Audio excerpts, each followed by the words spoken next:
Now let's take a look at some actual images. And this is an image that has a lot of brightness contrast, but it does not have much hue contrast or saturation contrast at all. So we see varying amounts of brightness, but pretty much all of the same hue and the same saturation. Let's compare that to this image, which we already took a look at. And this image has a great deal of color contrast. We see opposites in the color wheel, the blues and the yellows. And that's very appealing because that brings out a great deal of contrast in an image that doesn't have a lot of brightness contrast. There isn't a great differentiation in the brightness of these colors or the overall brightness in the image. This is shot in open shades, not direct sunlight. There aren't deep shadows, but the colors evoke a great deal of contrast. And I often tell students when we're in a photo workshop that if you're taking pictures on a gray day and you don't have the benefit of brightness contrast from extreme brightness values between sunlight and shadow, work with color contrast or hue contrast in this case, because we have great differentiation and separation of the elements in the image from the blues to the yellows. Now let's play around with the colors here a little bit. I'm going to add a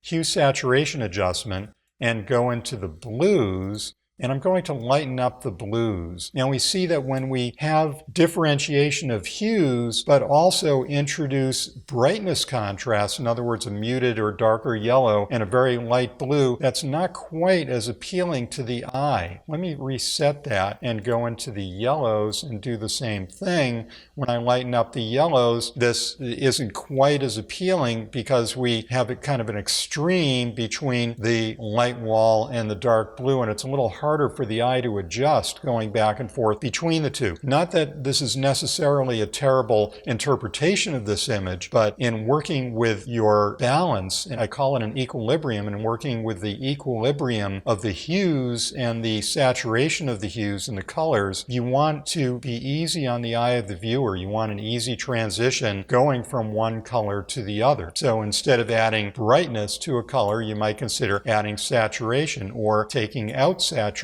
if you add brightness in order not to sort of hit the viewer over the head with those colors.